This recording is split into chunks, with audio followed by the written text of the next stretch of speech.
আসসালামু আলাইকুম প্রিয় দর্শক, অন্য মঞ্চের আলাপচারিতায় আপনাদের সকলকে আমন্ত্রণ জানাচ্ছি।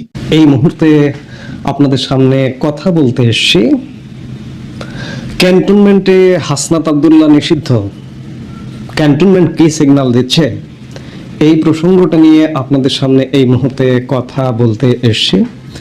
আপনারা যারা সোশ্যাল মিডিয়ায় আছেন নিশ্চয়ই খেয়াল করেছেন, গণ অভ্যুত্থানের অন্যতম প্রধান সেফা সালার 24-এর গণ অভ্যুত্থান বলছি, তাদের ভাষায় যেটিকে তারা গণ অভ্যুত্থান বলে, সেই গণ অভ্যুত্থানের সেফা সালার হাসনাত আব্দুল্লাহ আজকে ফেসবুকে খুব সংক্ষিপ্ত আকারে একটা পোস্ট দিয়েছেন ইংরেজিতে।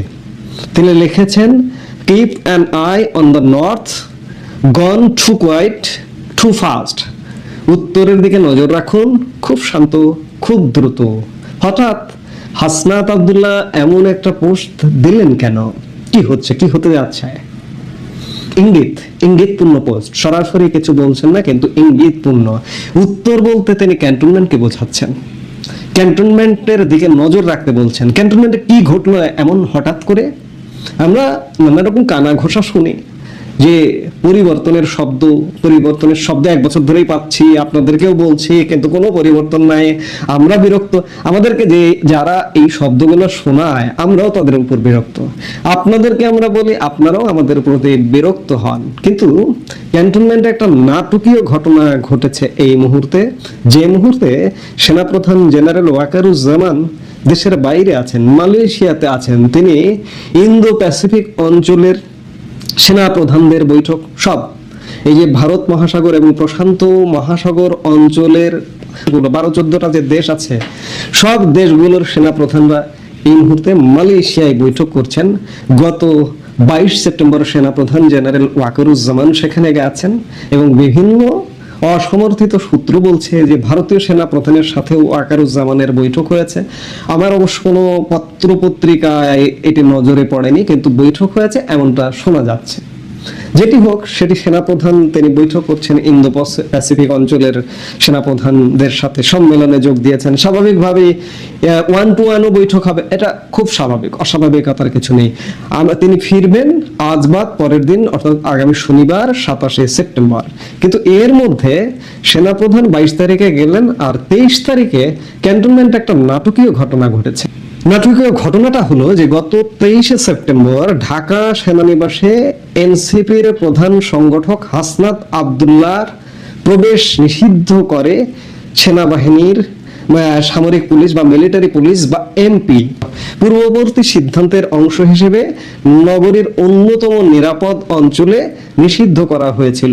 কচুক্ষেত এলাকার কাছে মিরপুর গেটের দিকে আব্দুল্লাহ যখন ক্যান্টনমেন্টে প্রবেশের চেষ্টা করেন, তখন এই অপ্রীতিকর ঘটনা ঘটে। বাংলাদেশ সেনাবাহিনীর সূত্র জানিয়েছে, সামরিক পুলিশের রক্ষীরা তাকে সংবেদনশীল এলাকায় প্রবেশ করতে বাধা দিলে একটি সংক্ষিপ্ত বাঘ বিতনটা শুরু হয়। ক্যান্টনমেন্টের দ্বিতীয় প্রবেশ পথ হলো দক্ষিণের জাহাঙ্গীর গেট।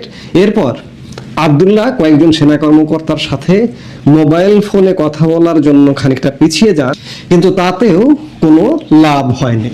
মিলিটারি পুলিশ বা এমপি রক্ষীরা তাদের অবস্থানে অটল থাকেন। আব্দুল্লাহ স্থান ত্যাগ করার সিদ্ধান্ত নেওয়ার আগে প্রায় 20 মিনিট সেখানে ছিলেন।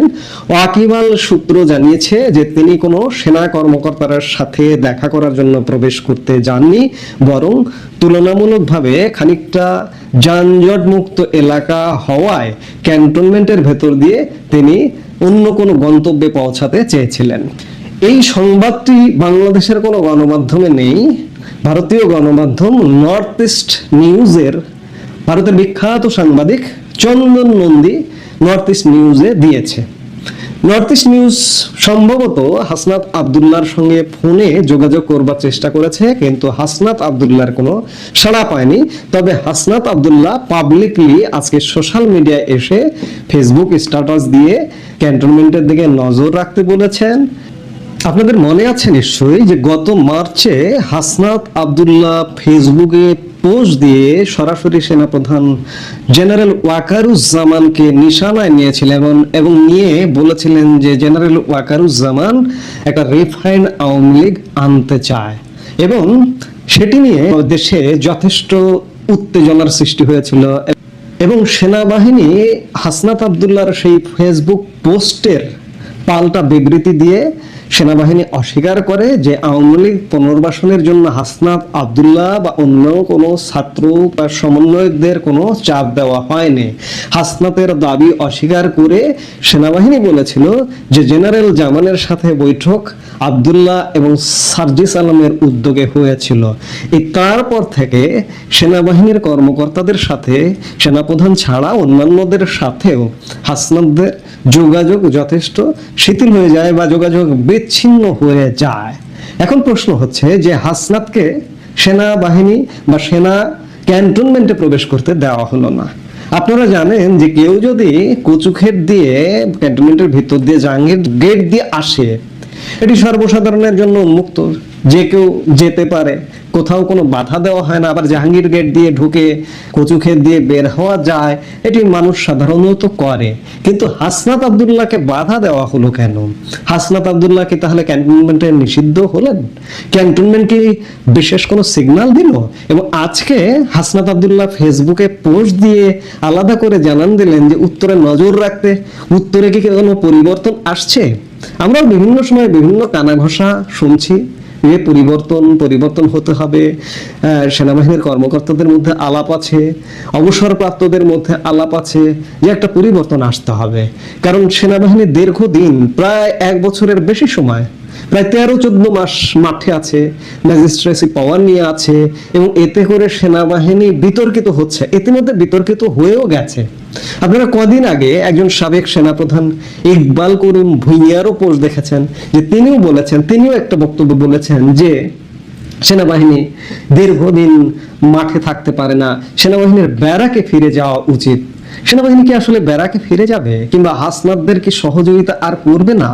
এমনটা কি হাসনাতকে ক্যান্টনমেন্টে প্রবেশ করতে দেওয়া হলো না?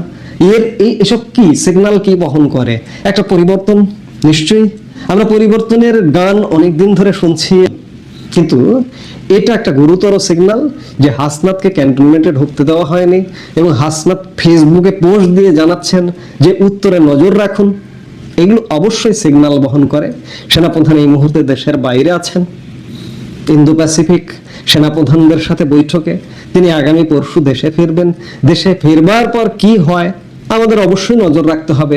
আমরা নজর রাখবো। এই যে আলাপ আলোচনা চলছে যে সেনাবাহিনী দীর্ঘদিন মাঠের বাইরে থাকতে পারে না, আবার সেনাবাহিনীর পক্ষ থেকে বিভিন্ন সময়ে শুনেছি আমরা যে আনুষ্ঠানিক বক্তব্যে শুনেছি যে এই সরকারকে সহযোগিতা করবে এবং আগামী নির্বাচনে সহযোগিতা করবে, নির্বাচন হলে সেনাবাহিনী ভেতরে চলে যাবে। কিন্তু তার আগেই কোনো ঘটনা ঘটে কিনা সেগুলো দেখবার বিষয় আছে।